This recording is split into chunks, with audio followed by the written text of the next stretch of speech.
Some quick things before we jump in. Again, the whole camera thing, it's really up to you. We will be recording this presentation so that we can send it out to other folks who weren't able to make it. If you are not speaking, we ask that you keep your microphone on mute. And then obviously if you are speaking, like, you can unmute your microphone, but that's just so there's no other like background noise when someone else is speaking. If you do have questions, we're asking that if you are able to, feel free to type those in the chat. You can also type, I have a question, and then Zoe and I will be alternating monitoring that so that we make sure we get all your questions answered. And yeah, I think those are the basic things. So let's go right in. So again, welcome. Thanks to you all for being here. My name is Tashana Stewart. I'm a college access mentor at Northern Arizona College Resource Center. I am a graduate student at NAU in my second and final year of my Master's of Counseling and Student Affairs program. And I'll let Zoe introduce herself. Yeah. Hello, everyone. My name is Zoe Nelson. I am also a second-year graduate student here at NAU, but I'm also a college access mentor at the NACRC. Cool, thanks. And real quick, the Northern Arizona College Resource Center, so if you do not know, we are a free college resource, more like a free post-secondary education resource for anyone within our community who is looking for guidance, assistance, or just more information about post-secondary option.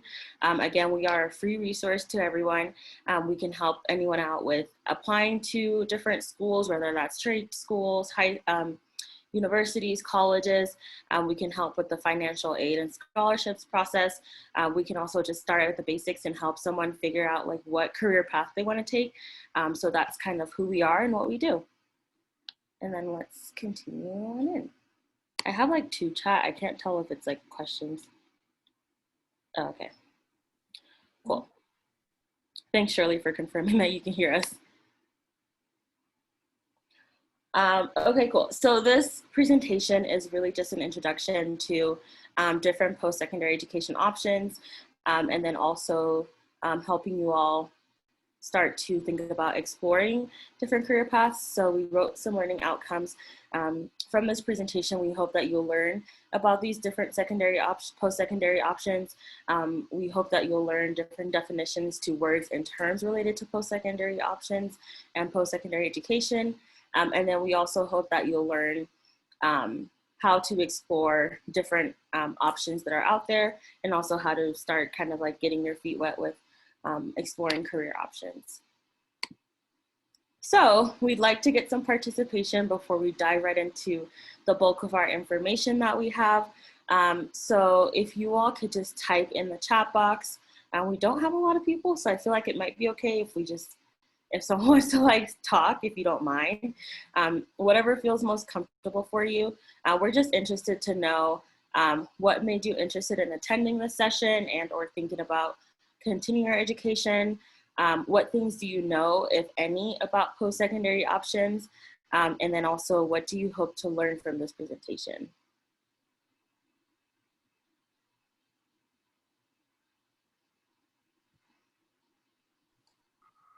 Well, I'm becoming a career coach, studying to do that after a long 60-year career in IT, okay, as a volunteer. And I'm trying to prepare that. I'm taking a course right now online. And one of the functions, of course, is that comes up if you're trying to guide somebody into a career is education. So I'm just kind of monitoring this to get a little bit of background of what's available in the area. Thank you. Nice. Cool. Thanks so much for sharing. I think that's awesome that you're on the path to become a career coach and you're seeking out these opportunities to learn more so that you can also provide more to whoever you'll be working with. Thank you. I think we have a chat. Shirley's grandson is a senior in high school, and they'd like to share information with him. Cool, thank you. We hope that you're able to get some information from our presentation that you can share with your grandson or pass our contact information on to him as well. So, cool, thank you all for sharing. Wait, I think there's another one. Oh, thank you.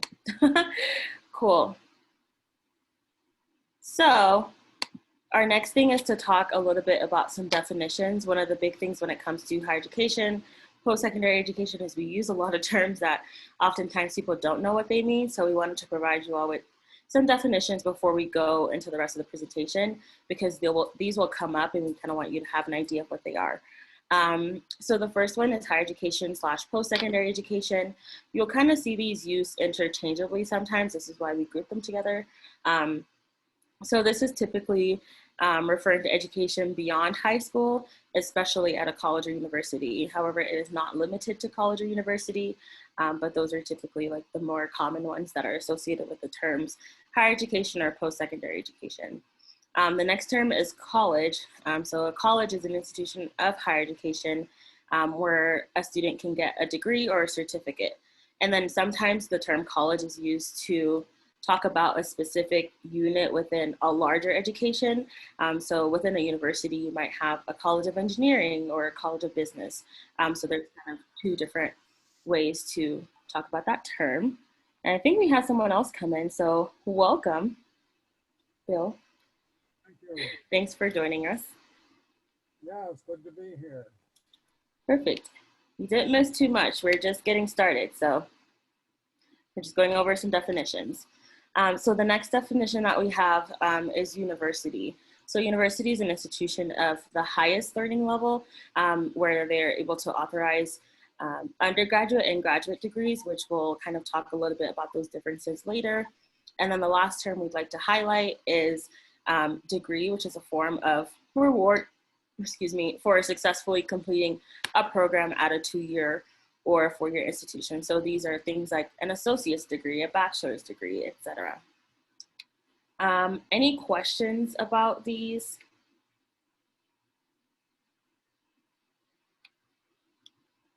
I'm looking at you, Zoe.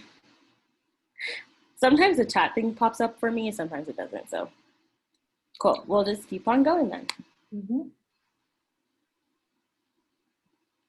And then Bill, just as a side note, I did mute you, so if you do have any questions, you'll have to unmute yourself because I think you had forgotten.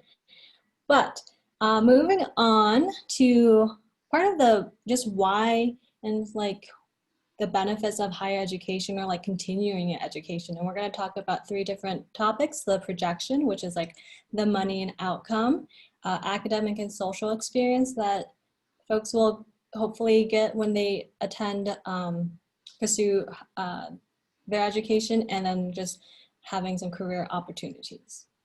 So if Shauna presses the first one, we'll jump into the projection. So this is like all about the money and it's exciting. And then you can click next and then next again. And then we are going to talk about the this graph is from the Bureau of Labor and Statistics, and it shows my very fun saying, the more you learn, the more you earn. So in terms of dollars. And really, if you're a data person, meaning you like to see the numbers or like this is something that provides a little bit more context, definitely utilize this graph. And when we take a closer look at it, you can see that this is talking about the unemployment rates and earnings by educational attainment in 2019. If we look at high school diploma, those with a high school diploma on the left side, the blue color, the percentage of those for unemployment would be 3.7%, while the median usual weekly earnings for someone with a high school diploma would be $746. And this, if we then compare it to, say, a person with a bachelor's degree, the unemployment rate would be 2.2%, which is actually below the average of their total of 3.0, which is seen at the bottom. And then the person with the bachelor's degree could also typically earn a median weekly earning of $1,248. So that, in comparison to a high school diploma in terms of money, is roughly $500. And that can really summarize again that people with higher levels of education earn more and are more likely than others to be employed. So remember the phrase, the more you learn, the more you earn. And then the next part, I think my presenter notes froze, so that's not very helpful. Yeah, it did. So give me 1 minute, but actually will not use the presenter notes. The next part is the connect and learn, which first part when attending like a higher institution, it can provide some opportunity of creating and building those social and professional networks. So meaning in my experience, when I got to attend college, I worked on campus and that provided me some opportunities to work on campus and meet some new cool friends, but also like good colleagues. And then it also helped me pursue where I am right now, looking into like what working at a university would be. Also, you will hopefully be able to learn and gain just better perspective and knowledge of like other people's experience and their range of background, because college is a place where you can meet other folks and learn where they have their perspective. Additionally, one of the benefits of attending like a higher educate or continuing higher education is that you can acquire learning and knowledge skills that go beyond the classroom. So the independence, confidence, belief, and values, communication, teamwork, those are all things that, yes, you learn in a classroom, but it's not necessarily in the textbook that you would be getting all of these skills, and how these skills will then transfer over into a different setting. And that also just leads us to the last point of just gaining professional skills and preparation for your career of interest. Pursuing higher education, whether it's at a vocational institution or at a four-year institution, you will be able to focus in and hone in on what maybe you would like to study. That leads us to the next point, which is career exploration. And what I kind of alluded to in the previous slide was that continuing your education, you can study a specific career field in depth and gain necessary knowledge and practical skills. For example, Tashana and I are doing our internship here at the NACRC, and this is going to provide us some experience working with a different population that we haven't worked with before, meaning some like not necessarily in the traditional 18-year-old students. And that is something that we are both excited about, and getting to gain new skills and technique on what to use. Exploratory and elective classes. So students they can begin in high school, like just exploring their options. And if you're not necessarily sure of like what you want to study, I know for myself, I had no idea when I came into college of like, what am I going to do and study? And so really being able to take these elective courses, I was able to become more well-rounded and connect to how these different disciplines could be related to one another. The next bullet point that talks about higher job satisfaction equals more fulfilling life. Essentially what we're saying here is that you want to do what you love, what you're passionate about, right? If you're able to study something or be able to do work in something that you enjoy, therefore then I think the logic would be that you would have a more fulfilling life because it provides that meaning. And so we really want to encourage you to all explore and think about like, what are you passionate about? And then the last part is career opportunities.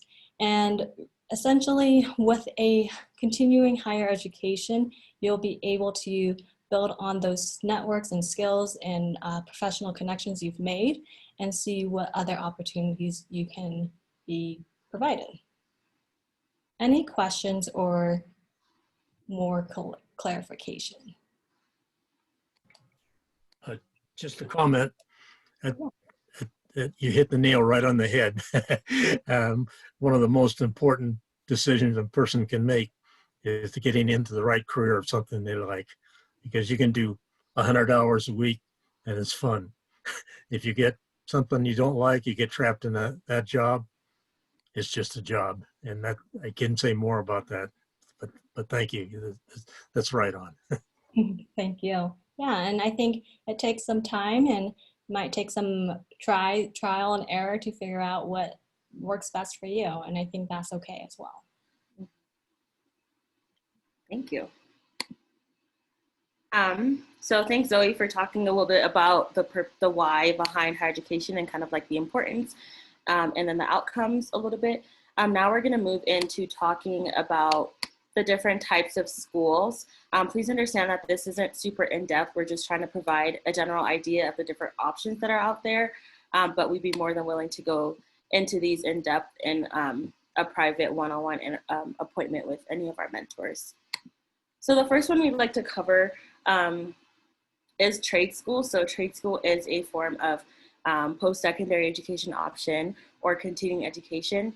And with trade schools, you have two different types. The first type of trade school is our vocational schools. This is where they kind of teach a specific trade with a very hands-on approach. And then they also typically teach general employment skills such as typing, probably things like collaboration and different admin type work that you're able to transfer into an actual job. And then vocational schools typically have greater options for online or distance learning. So if you are working full-time or you live in another state, I think this is one of the common ones where maybe I live in Arizona, but I go to a vocational school online in Florida or something like that. So they do have a lot of those options for folks. And then vocational schools typically also have lower tuition than a traditional college or university.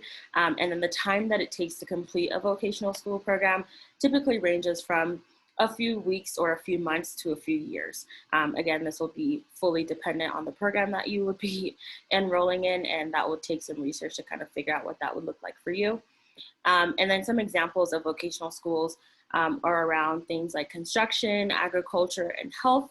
And if you're aware, there's a couple in our area. We have Tulsa Welding School, UTI Auto Mechanic Training, and Empire Beauty School. So that's what kind of an overview of vocational schools look like. And then the next one we have are technical programs. So these are vocational trainings that are offered. Again, it's still in a specialized area, but the focus is less of a hands-on approach and more focus on theory and science behind an occupation. And they focus a lot more on books and manuals for different computer-oriented trainings and careers. These programs can also result in an associate's degree. So a lot of times at maybe a community college, you can find these different technical programs that are provided. And then you can also get an associate's degree or some sort of certificate as a primer to moving on to a bachelor's degree if that's what you want. And an example of that would be the DeVry Phoenix campus. Their business program as well as their tech health programs are both technical programs. And then next we have community college. So community college is a type of higher education, usually 2 years in length. Before I keep going, we provide these different times as like a usually or typically, but these are not like set in stone. Some students take longer, some students complete them quicker. It just really depends. These are just kind of like average numbers. So I just wanted to make sure that that was clarified. So at a community college, there's a couple different paths that you can take. One of the most popular paths when it comes to a community college is earning an associate's degree, which again is typically 2 years. It could be longer, it could be shorter.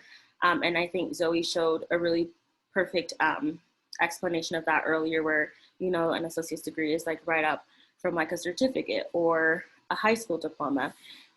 They also have transfer programs, which could sometimes be similar to your associate's degree. So this is where you go in and it's a program where you're taking credits with the intention to transfer those credits to a four-year college or university. So a lot of students go the route of doing a community college first for 2 years to get those kind of pre-requirements and general education classes out of the way, and then they transfer those to a four-year university or college.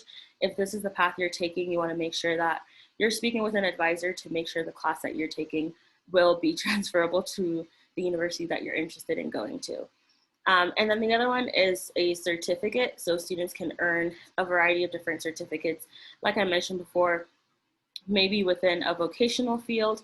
And these certificate programs can also prepare students for different licensing exams. So if they're going after a career where they will need to go and take a board exam to get licensed, these certificate programs can help provide them with the actual information that they need to take these exams. And then finally, we have career studies. So this is where people can take just classes that they're interested in. So let's say, I don't know, I'm already a teacher, but I'm interested in special education and I want to continue my education and just learn a little bit more. I can also go to community college, and take classes with that just for my own personal development, personal and professional development. And then on the right here, we have some examples of community colleges within the area. So there's Coconino Community College, Mesa Community College. DNA College is technically a junior college, but could also be considered a community college. And then there's also Eastern Arizona College. This is not an extensive list by no means. Just wanted to provide some examples for you all in case any of these like ring a bell in your head. And then the final type of post-secondary education that we're going to cover is universities. So universities are typically four-year institutions that offer both graduate and undergraduate degrees. I did kind of hint at this a little bit earlier. Undergraduate degrees are those that include associates and bachelor's degrees. And then graduate degrees will be master's, a PhD, a JD, and MD. And I believe we have a graphic later where Zoe will explain how these kind of build on each other, if that will help make more sense for you all. So at a university, students are typically going after a bachelor's degree. I believe there's some universities that do offer associates, but the typical route would be going for a four-year bachelor's degree. And again, I say 4 years, but this is just an average and it varies from student to student. There's some students who choose to take classes throughout the winters and the summer, so they end up completing it in like 3 years or 3.5 years. There are students who take a lower number of credits throughout the semesters and use like an additional year to complete, or they're doing 2 degrees at the same time, so they take an additional semester, additional year. Again, it just varies based on the students. So a bachelor's degree at a university is comprised of, you have your general education classes, which are just classes required by the university. So your core, your general math, science, maybe English, history. And then you also have your core classes, which would be specific to the program that you are taking. And then most bachelor's degrees also offer elective courses, which Zoe mentioned earlier. This is an opportunity where students are able to take additional classes, maybe in a different area that they're interested in, or an area that relates to their like main area of study, to get more information and opportunities and experiences. And then lastly, at universities for a bachelor's degree, sometimes there's different types of bachelor's degree. So you might have a Bachelor of Arts or a Bachelor of Science. A Bachelor of Arts usually focus on exploring subjects within the liberal arts area. And then there's usually a foreign language component where the student is required to take a foreign language for a period of time during their studies. At my last institution with these ones, it was you had to take a foreign language like consistently throughout your 4 years. And then you also had there's also a Bachelor of Science. So this is where it's focused on a more specific concentration. And I know these sound super complicated, but again, it's just kind of exposure to the information. Every university will kind of classify these differently. For example, most universities probably classify their education degrees as Bachelor of Arts, but my education degree is a Bachelor of Science, but I also had the option to choose what route I wanted to focus on for my specific degree. So that's what that is. And then some common universities in the area include, we have Arizona State University, the University of Arizona, Northern Arizona University, and then Grand Canyon University. Before we move on, are there any questions or comments about the different types of post-secondary options for students?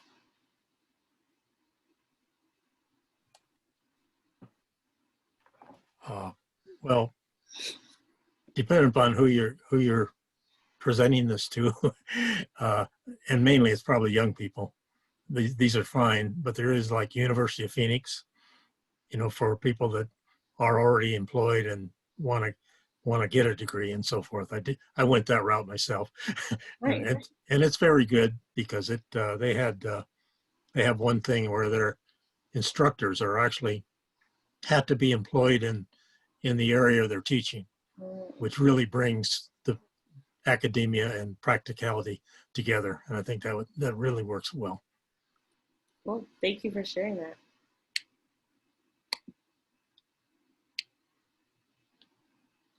Great. So as Tashana had mentioned before, the timeline for the degree does vary in that you don't have to stick to this timeline. But typically to earn like a certificate is about 1 to 2 years. Associates is about 2 years.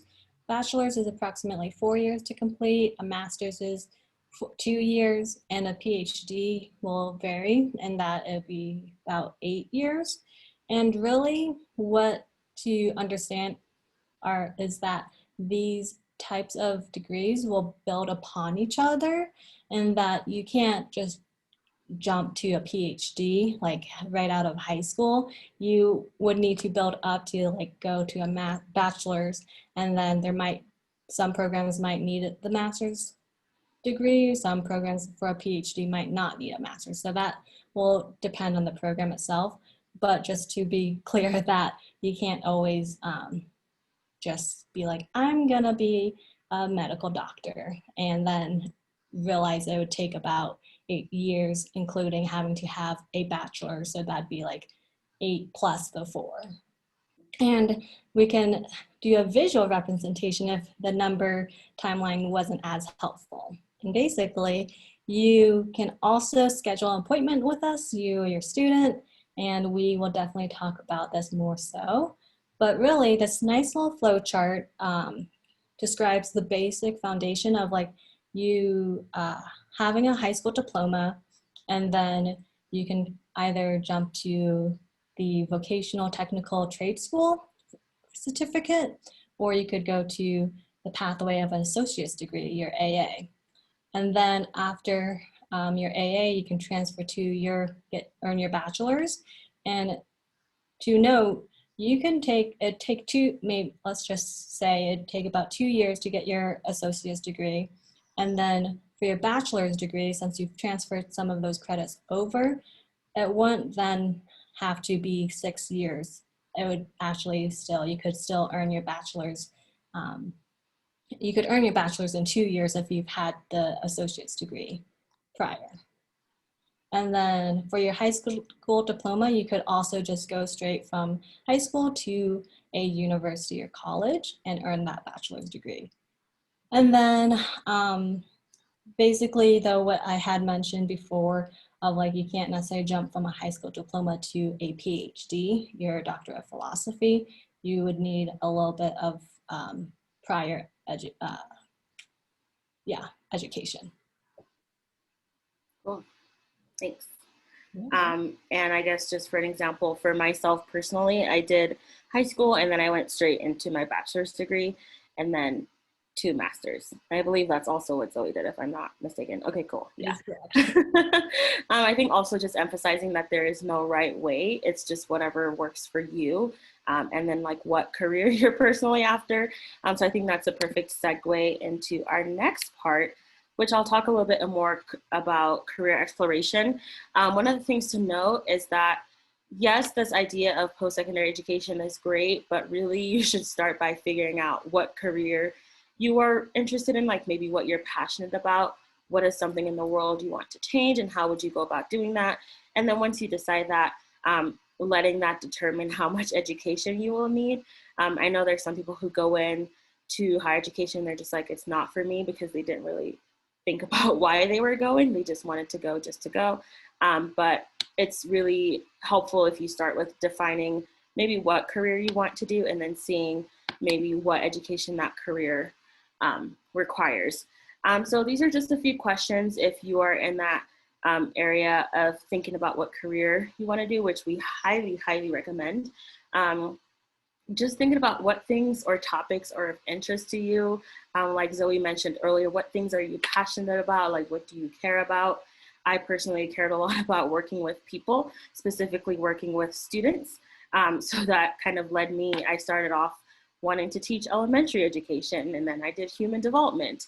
So it kind of like flowed through, like maybe I changed what I was going to do, but I still kept that interest of working and teaching and assisting others. And then thinking also, what are my skills? What are my talents? What are my strengths? And how could I use that in a career? Or like what careers would value these talents, skills, and strengths that I have? And then also thinking about what things do you value in a work setting? So do you prefer to work in a classroom, in an office, in an outdoor location?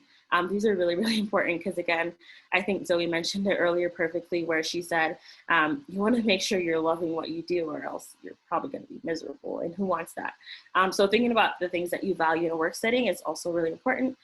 And then lastly, again, once you think about these things, you also want to think about what type of education or training you will need and figuring out how to kind of get yourself there.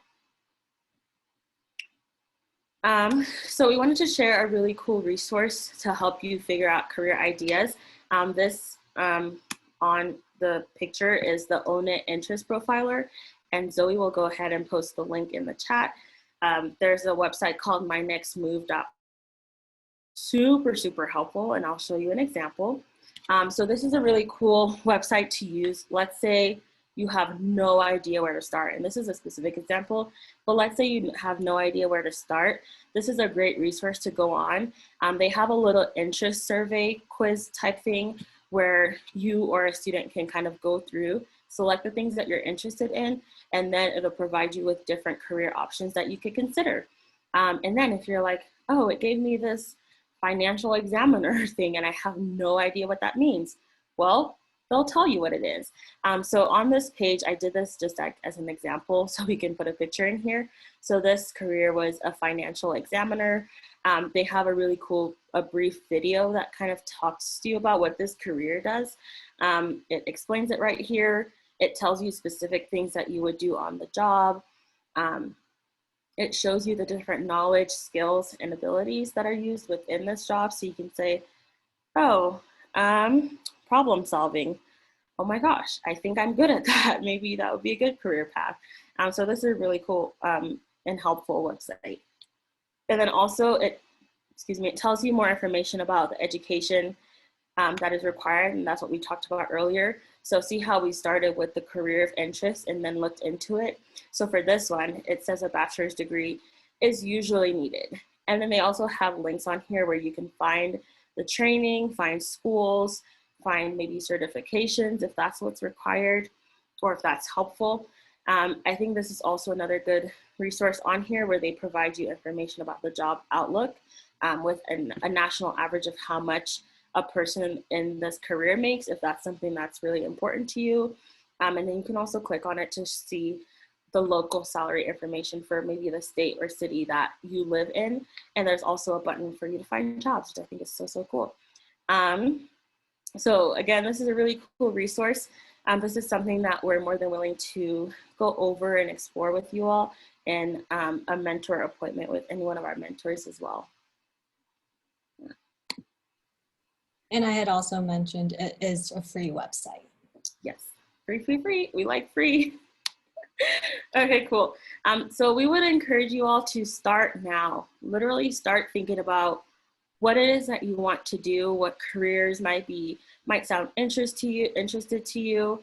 And then there's a couple different ways in which you are able to kind of start now.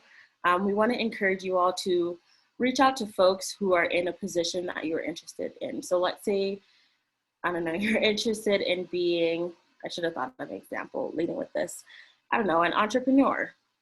Reaching out to a local entrepreneur that you know of or that you've seen in your community, and just asking them to have a chat with you and preparing some questions to ask them about maybe what challenges do you face within your career? How did you get started? Like, what was your path and how did you get here?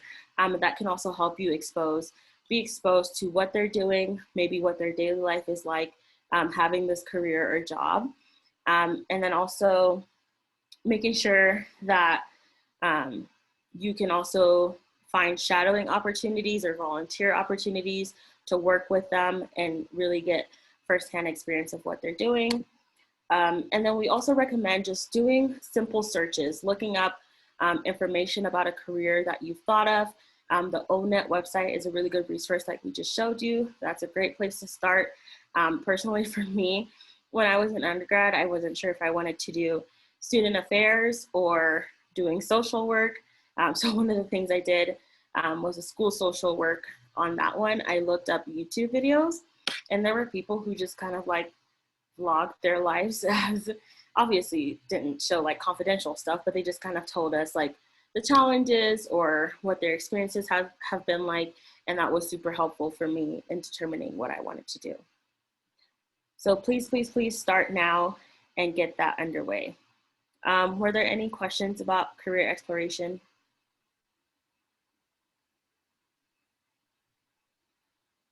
No.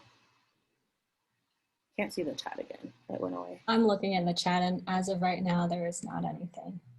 Cool. You can also provide time if you can't type as fast like me. I'm a slow typer, but no worries.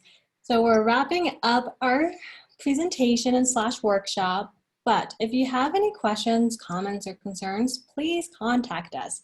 This is our contact information, and if you note, our address is technically on NAU's campus, but again, we do not recruit for NAU. We are a free resource to assist you all in career searching, finding, applying, and transitioning to continuing education. We're able to help with like financial aid process, including FAFSA, which is going to be opening up on October 1st, and just applying for scholarships. And so right now, we do offer our services via email, phone, or Zoom, and that Zoom would be for our like appointments. I think it's really, we're making it work for best we can. And so please just contact us and let us know if you have any questions. You can also follow us on social media because we actually have our wonderful Tashana. If you look on our Instagram page, a lot of the posts are actually made from her, and so you kind of get to know the mastermind behind, or the person behind the curtain, as in like Wizard of Oz. But we post a new scholarship every week, and so that's like free money. We, again, are really about the free resources, and because we also are a free resource, before you go, we just ask if you can fill out a short survey that Tashana will be dropping in the link, and we just need you all to fill this out because we just need to collect some data and like making sure that like our program is serving what our goal is, and making sure everyone that we can continue utilizing the NACRC as a free resource. Yeah. That was a lot of free resources, but really just trying to hone in. We definitely are here for you all and are excited to be working with you, whether it's you all attending our presentations or if it's through a one-on-one. Mm-hmm.